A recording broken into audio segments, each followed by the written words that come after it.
this is my first video essay presentation for microbiology. So as for the first question, choose a new disease that we have discovered since the 21st century.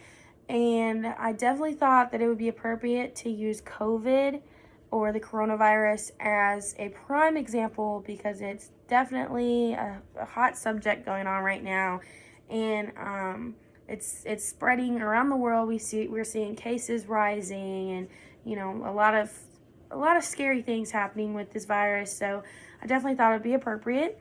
As for the 3 reasons why we are still finding them, one being that microorganisms are everywhere, so they're on surfaces, they're spread through saliva, through coughing, sneezing, touching, basically any way.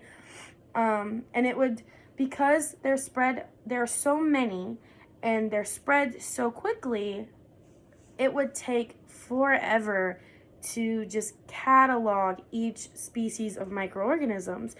Which then leads me into my second point. Microorganisms mutate into different strains.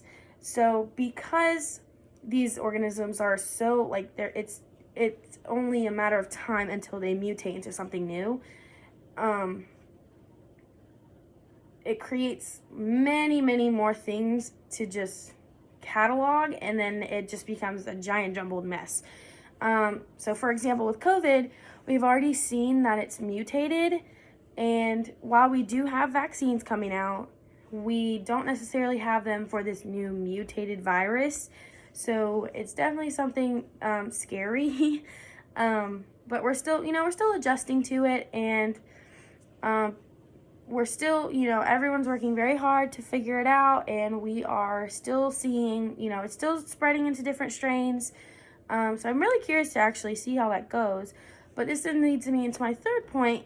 With the leaps of technology, we can engineer new strains. So going back to the vaccine, because we can create these new strains and kind of like antibodies to fight the actual COVID virus, we are able to just keep everything. We're able to kind of contain the virus a little bit, in addition to the social distancing and the masks. But because we have so much amazing technology nowadays, we can engineer new strains to fight off the bad ones.